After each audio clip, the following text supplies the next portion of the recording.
Hello, everyone. I hope everyone out there is doing well at this time. How are you doing, Brian? I am doing great. Winter weather is still alive and well, but that's okay. We have an exciting journey ahead of us today, I think. So, yeah, just ready to keep going on our KOTOR travel series. But yeah, pretty good time. Yeah, for those keeping track and for those who celebrate, we're recording on Groundhog Day, and the groundhog predicted 6 more weeks of winter, so we'll have to see if that's accurate. So, Yeah, yeah. yeah. Thanks a lot for that, groundhog. But that's okay. We can't blame the groundhog for the weather. He just tells it like it is. Yeah. So, unrelated to groundhogs, what have we been calling this series? Like postcards from the outer rim, or what is it again? Yeah, it is on location. Or Yeah. KOTOR 2 on location. And we've been to all of the locations so far, except for one, and it's probably the most important one. Yeah. And today we are actually recording live from Malachor. Um, and Marius from Discord wanted to know the kind of oxygen masks we are wearing to survive on the surface while doing said podcast. So, what kind of Mm. mask are you wearing? I'm wearing no mask because I am a rebel.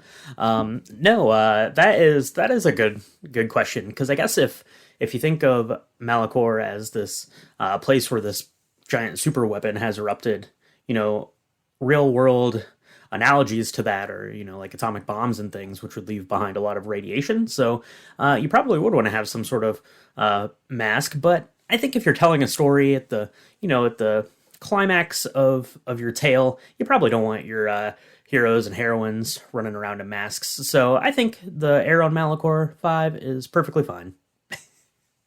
Yeah, I mean, it's kind of funny in Star Wars. Like, if you really think about it, it's not really a hard sci fi series because most of the atmospheres are breathable for most species, Hmm. and most of the gravity is always the same. And technically, like, it seems like time is always the same on each planet. Like, they're on Coruscant Central Standard Time or whatever all the time, always. Like, no, there's like no time zones in Star Wars if you really think about it. And Yeah, that's right. All of yeah, the TV shows start at 7 p.m. in Coruscant, and everyone else has to adjust accordingly for that. But it'd be yeah, easy to do a podcast, in the Star Wars yeah, galaxy because time zones, you don't have to worry about them. that's right. Yeah, absolutely. We wouldn't have to fight with our own time zones. But yeah, I think and going back to the question there, I think in terms of like breathable atmosphere, if you were telling the story of KOTOR 2 and some sort of film or TV or cartoon telling or something like that, you could kind of skirt around that a little bit by having your the characters be wearing some sort of breathing apparatus on the surface, which might make more sense. And then once you're able to get kind of underground, maybe you get below like the contamination zone, so to speak, something like that. I don't know. Yeah, I mean, in an adaptation, it would be interesting to see kind of the after effects of the mass shadow generator. Um, and one interesting thing, I was on Wikipedia, kind of refreshing myself on Malachor. Did you know that Malachor is also known as Malachor V? Yeah, I did. It seems like in everything that I read, it's kind of interchangeable. It seems like either Malachor or Malachor 5 both are in reference to the same place, but Yeah. And prior to the final battle of the Mandalorian Wars, which plays a big part in Mitra Cirque's story, the planet was fertile and hospitable. But after the cataclysm caused by the mass shadow generator, it became like gross and cracked and twisted, and it's a wasteland, like with a mhm. lot of lightning storms. And like, if you look at the picture of it on Wikipedia, like, it doesn't look like a place you'd want to spend your spring break. It's like, let's maybe drive past the haunted planet. I don't want to stay there. Right. Yeah, that is the one place you don't want to go.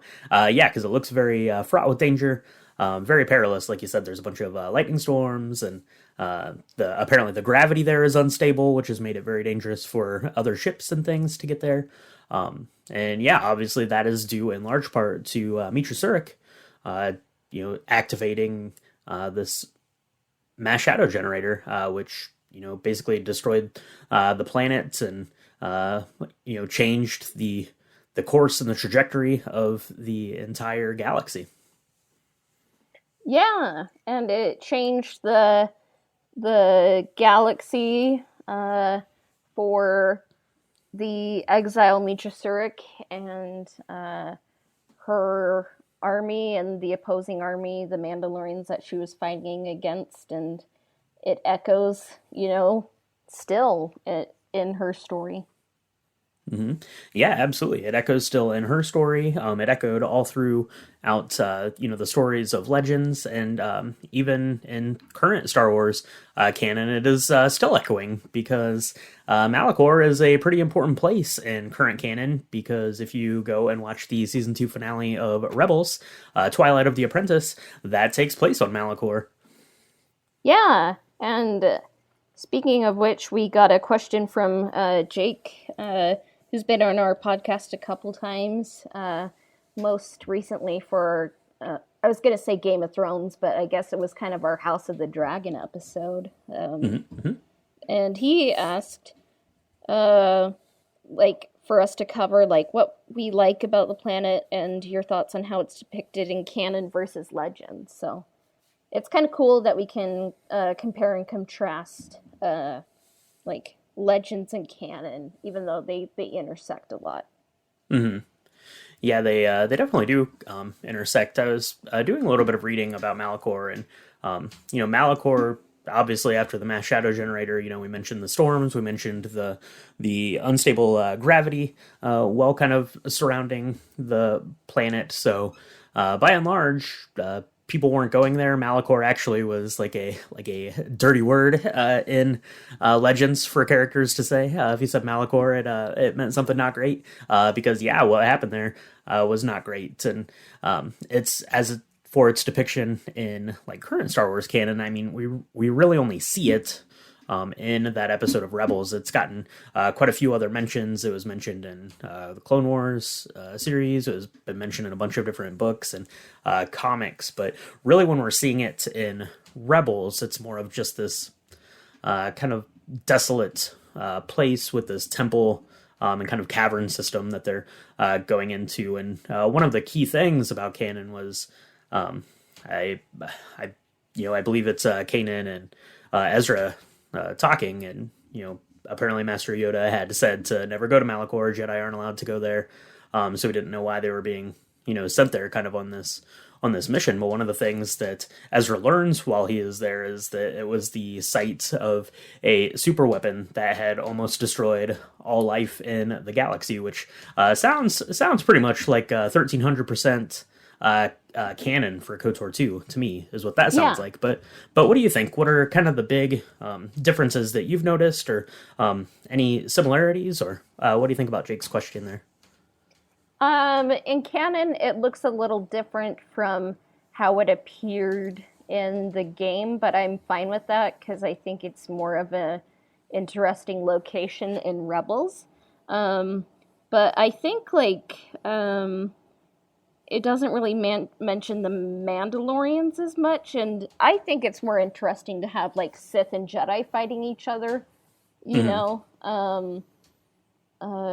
And it's just kind of like a graveyard.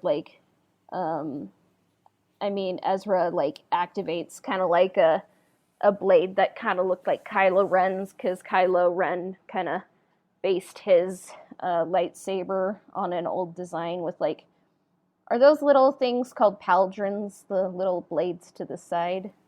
They could be. I'm Yeah. not. Let's just I'm not say up on my. yes. Let's Yeah. let's just say yes. Yeah. I Yeah. am. I am not a swordsmith, but I will take your word for it. I think.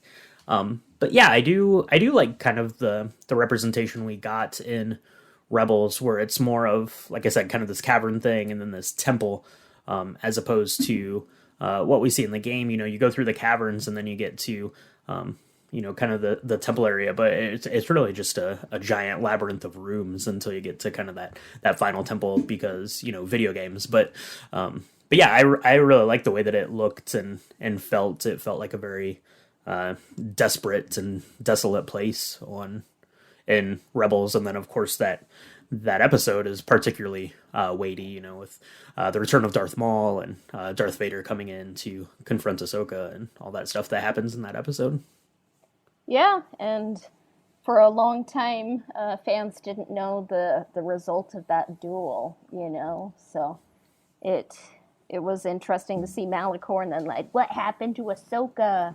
Um, Mm-hmm. yeah, and I just think it's interesting, like that in universe in the Star Wars universe, like Malachor is like a euphemism, like kind of for like hell, and Mm-hmm.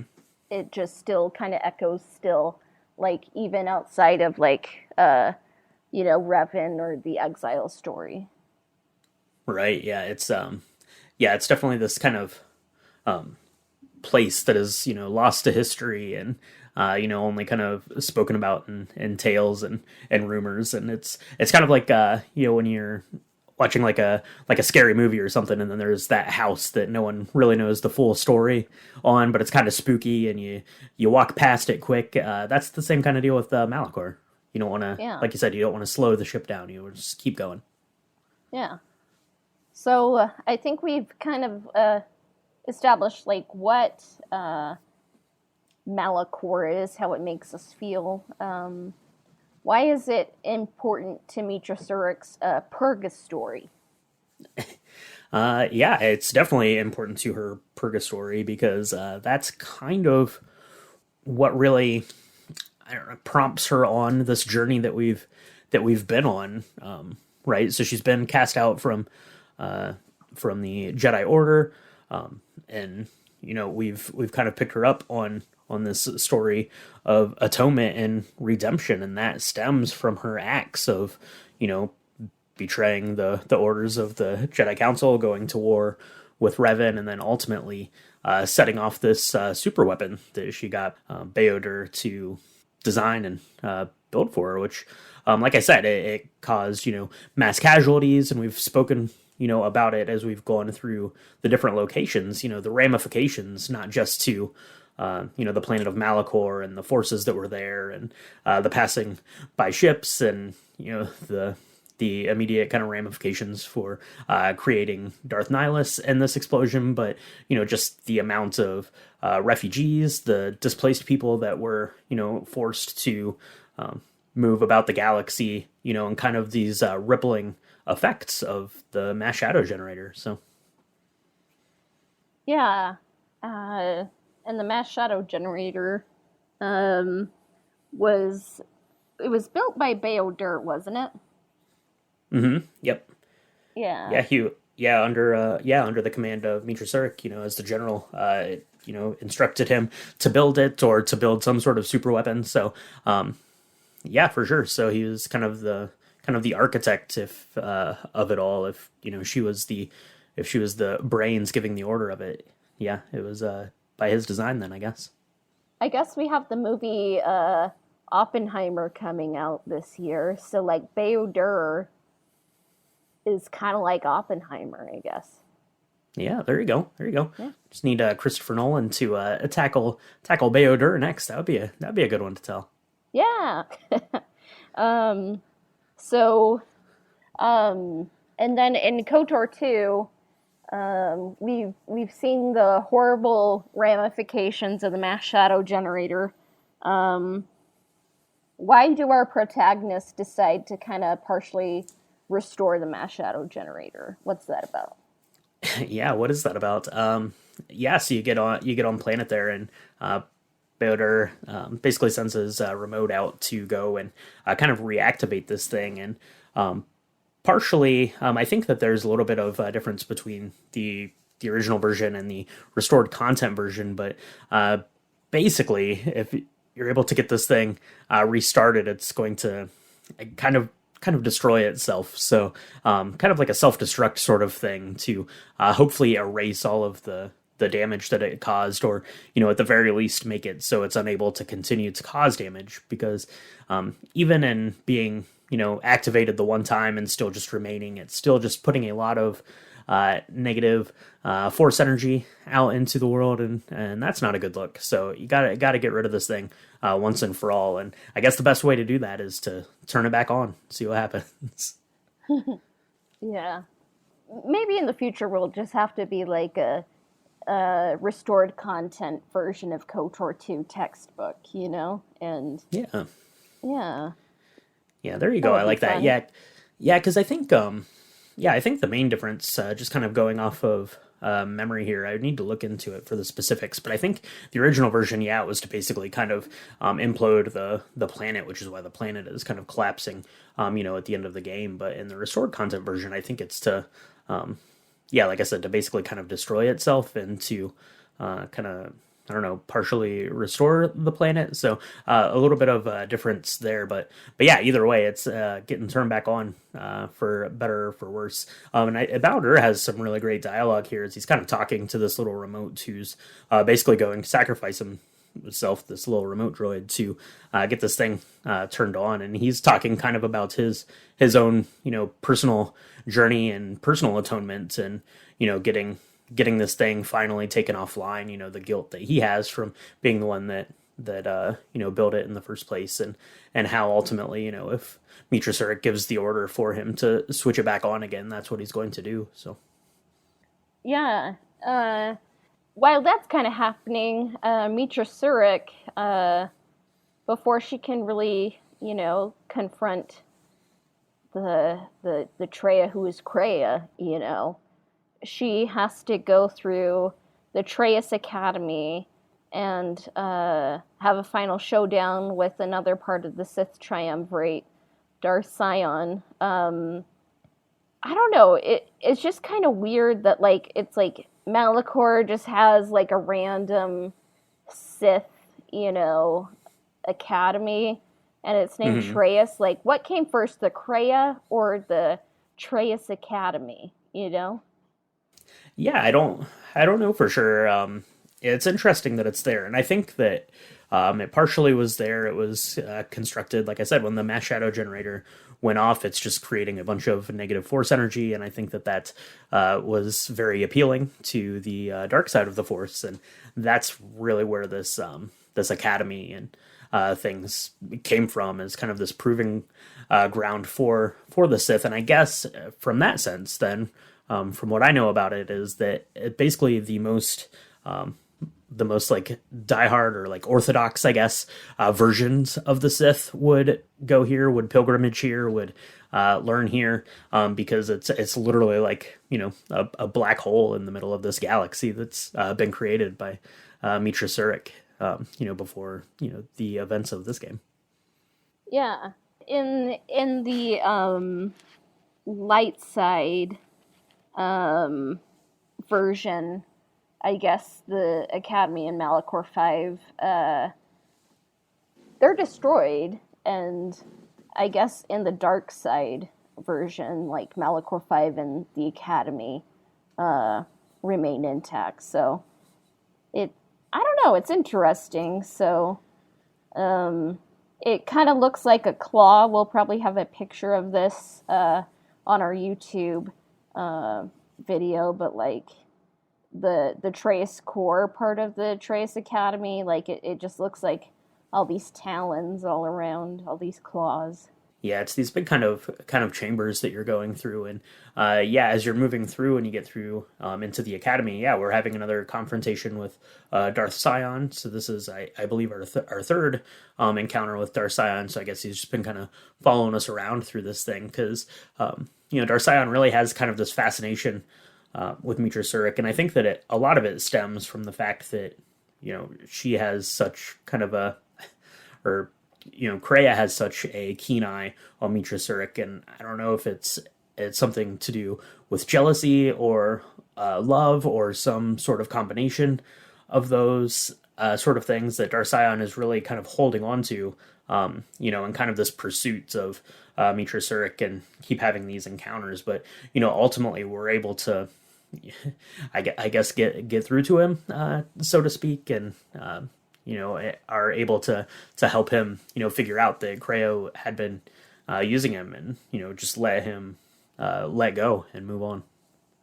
Yeah, I guess like 3 is like a big, in storytelling, like a big number. Like usually, like the third time is when like something interesting happens. Like, so he dies on the third try, the third duel. So, Mm-hmm.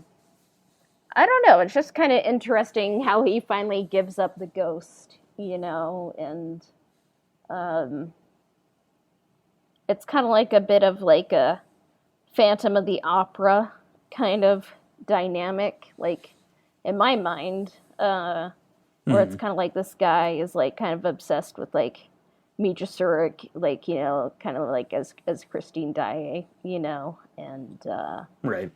then he kind of finally like gives up and like it's like maybe I don't want to live as like this kind of walking, like zombie thing. So yeah. Right. Yeah, for sure. And it's the same for Darsion as it is for Mitra Surik and Kreia and really all of our companions. We talked about, kind of the ripple effects of through the galaxy for the mass shadow generator, but really Malachor is, kind of the birthplace for Mitra Surik's, atonement purgatory story that we've been on, but really it's the birthplace for, all of these characters' atonement story. Ultimately she was the one that, kind of pulled the trigger on that, so to speak. But, really this was the beginning of all of these characters. So from that, from that standpoint, then it's very interesting, and it's really neat kind of story medium that everyone is back together, kind of, fulfilling this circular story narrative that they've been on. Yeah. And I guess the final step after defeating Scion is to go to the Treyas core and confront Kreia, who is now Darth Treya again. Mm-hmm. I'm pretty sure she's Darth Treya when she dies. She is Darth Kreia now. It was Kreia all along. She has 3 lightsabers that spin around and try to attack you, which is scary. That would not be that much fun to deal with in real life for sure. But it makes for an interesting kind of final battle, and you do finally get some answers. And by answers, I mean they're Kreia type answers, not really answers all along. But she does shine a little bit of light on things. But what I like about kind of this final confrontation with her is, she's answering your questions, but really by this point in the game, if you've been, kind of paying attention to the story and, what you've learned throughout, she's more or less just confirming the things that you've come to believe about Mitra Surik, about yourself as the player character, and it gives you a little bit of closure and catharsis, I guess, for the story, because it's not a happy one for sure. Yeah, and Kreia, she kind of has like one of the longest death scenes I think ever. Like in a Star Wars game. I mean, it is kind of like a dialogue option thing, so I kind of understand it. But like, Right? Yeah. it was just kind of funny. I'm like, wow, and she's just telling everyone's future. Okay, let's hear about Mira. Okay, that's how she dies. Cool. And then like, uh, and then she's like, and Jango Fett will. She doesn't use the name Jango Fett, but it's like she was talking about Jango Fett, and was like, wow, she's just predicting everything, She's And that's right. I mean, that's kind of what like mentors like in Star Wars do. Like sometimes they tell you what to do, and then it's like, I don't want to do that. What if I do this? And then like they kind of just benevolently disapprove no matter what you do. And like Kreia, Mm-hmm. not quite benevolent, but it's like she's kind of just mysterious and makes you think, but she never has like a Kreia philosophy like do this and you will gain, like my favor, So it's kind of Right. just like, okay, keep your secrets, old lady, and you can die now, I guess. So yeah. Yeah, because it's interesting from the standpoint that obviously Mitra Zurich and the rest of the companions, kind of their goal were to defeat Scion and Nihilus, and to kind of restore the galaxy to its state prior to the mass shadow generator, basically. But Krea's sort of goal and aspiration through this whole thing was to basically just end the force, right? She Yeah. just wanted to sever it from the galaxy. So it's interesting that they had kind of these two different sort of missions, and they come to a head here in this way. And then you'd mentioned that if you're doing the light side, the planet starts to kind of implode and you get out of there. But if you are doing a dark side playthrough, which would be really hard to do, a dark side playthrough in this, that would be really depressing. But if you are doing Mm-hmm. that, you basically take over the Treyas Academy and are leader of the Sith, I guess. Then for going forward. Yeah, and I mean we'll have an episode or a few episodes maybe like on Kreia, just like the enigma that is Kreia, and just be like, we don't understand it. Like we're still it. Kreia is ineffable, like it's indescribable. So, That's right. um, but yeah, so this is just kind of like the destination episodes where we quickly summarize because like looking at some of our old episodes, we're like, how about we have 5 episodes on this planet and like they're all like an hour and a half, and we're like, maybe we can do people better and like just have like like little snippets, like for Mm-hmm. KOTOR 2, like, and we can dig in deep, later, but that's the end of KOTOR 2, the canonical, non-canonical, but canonical as in far as legends go. That's right. Light side ending to KOTOR 2, unrestored content. It's not complicated at all, but Not I at don't all. know. What are some of your thoughts like on the importance of Malachor to the Atonement story? Yeah. So I mean, like like I mentioned, it's kind of the birthplace for the atonement story. And so going back there, it kind of serves as a nice bookend for the story. And we'd liken the word Malachor to basically represent hell in the Star Wars galaxy, and certainly it's Mitra Surick's personal hell that she's having to go back into.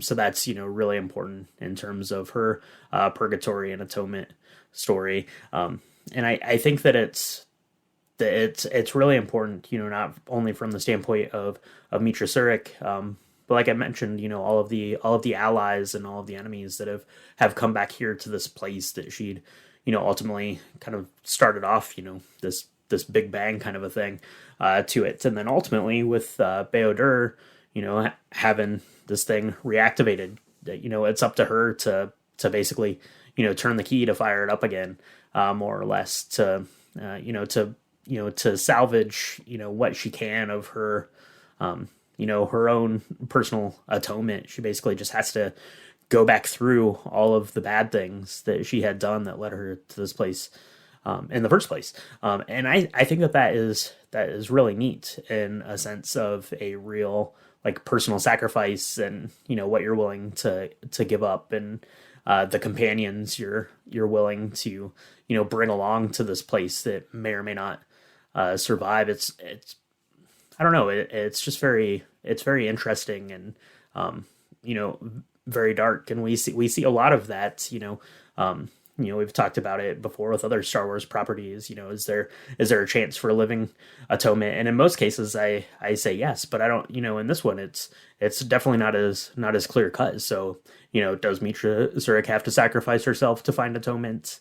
Does she not have to? And I think metaphorically, if you look at Malachor and her story, it leaves a lot of doors to open and explore what that kind of means. So.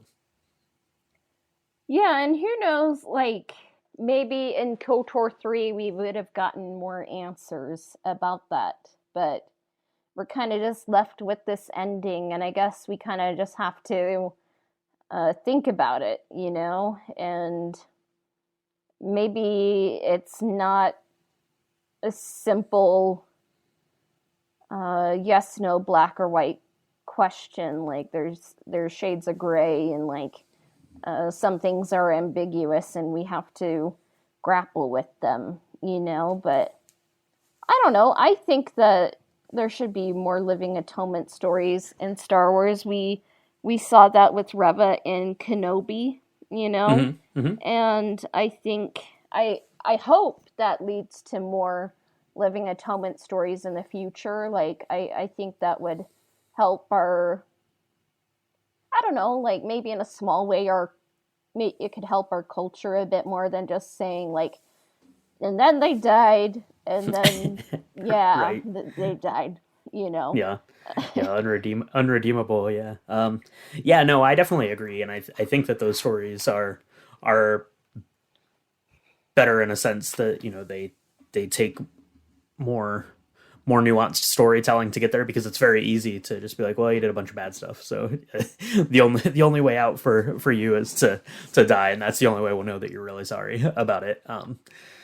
So yeah, I think yeah, going forward, within in Star Wars and just a lot of other stories, I think that tale is a good one, and I think that KOTOR 2 does really well, through either intention or just from a standpoint of, getting the game out the door in time.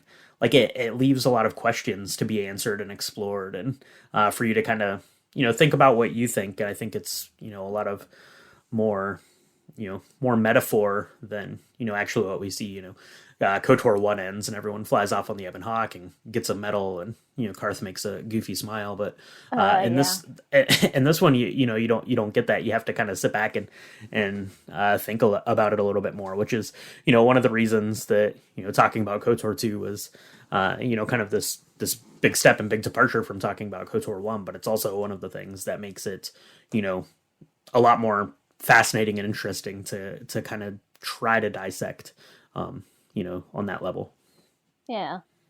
I don't know, like in my mind, Mitra Surik or whatever you want to call the exile, like I think like they kind of came back from like a metaphorical death, and like kind of became a Jedi again, kind of examined the philosophies, revisited these planets, and in my mind, like they tried to rectify, like the effects of the Mandalorian Wars and like maybe where their actions went wrong.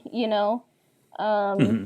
so I personally think there's hope for Mitra Surik, and I mean that's kind of what McCall says. Like where others see like the death of the Force, I see the hope for all life. So I think like if you kind of like following the canonical light side track, um, it wasn't easy by any means, and it's not going to make everyone feel better. But I think like Mitra Surik did all she could. Yeah, yeah, and I think maybe that's kind of the moral of the story is, if you do something as horrendous as this, all you can try to do is to do your best and to fix what you can along the way. And maybe that's what Kreia is trying to teach us all along, right? Is that you can do what you can, and it might be enough and it might not be enough, but that's all you can do. Yeah. Yeah. So, and then, uh, like we finished kind of recapping KOTOR 1, and we sort of finished KOTOR 2, like the greatest hits version of it. Hmm. Hmm. And now we can cover KOTOR 3. Oh, wait. There is no KOTOR 3. We already did. It's the Revan novel. We already talked about it. That doesn't count. No, just kidding. Oh, okay. But Unless you want to talk about the Revan novel again, we could do a second episode about that, or we could probably find some more stuff to talk about in KOTOR yeah, too, for I sure. guess at KOTOR 2, what are you kind of thinking of talking about? Yeah, so I really liked doing kind of these quick hit little travel logs because they kind of talked about the locations and kind of the story beats of what was happening there without getting too much in the weeds. We talked a bit about each of the companions that we're meeting kind of along the way and the Jedi Masters. But one of the things that we did after we finished talking about the first KOTOR and doing kind of our adaptation, we did a big, huge long. It was way long because we did all of Yeah. the characters in one episode. But I think we could probably do the same kind of thing where instead of going location to location. We tackle the companions one by one, talk about kind of who they are, who their story is, or what their story is, and then kind of go through like the character arc, the journey that they go on over the course of KOTOR 2. Maybe talk about if they have their own purgatory story, same as Mitra Surik, if they're coming at it from a different angle, what their motivations are. But I think that would be an interesting way to keep the KOTOR train rolling. Yeah, we're all about the KOTOR train, and keeping the discourse around KOTOR 2 alive. And it would be fun to kind of like delve a bit deeper into some of the different characters, and sometimes it helps me look at the characters differently. Like sometimes, like I have some favorites, but after talking about them, I'm like, I really like Jolie. Right. Hmm.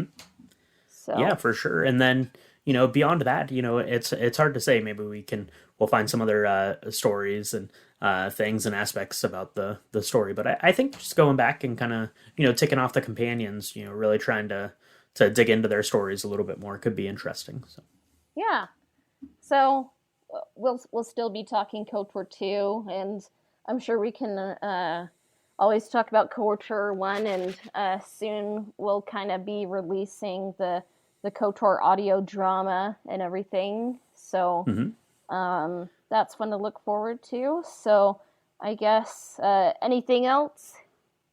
no, I think that's going to do it here for these travel logs. So hopefully everyone listening out there have enjoyed going to all of these locations with us. It's been a fun time to break those down a little bit for everyone. So hopefully everyone enjoyed, and thanks to everyone who's been listening and following along. We appreciate it. Yeah, we really appreciate it. And now, in closing, I'll just say, may the groundhog be with you.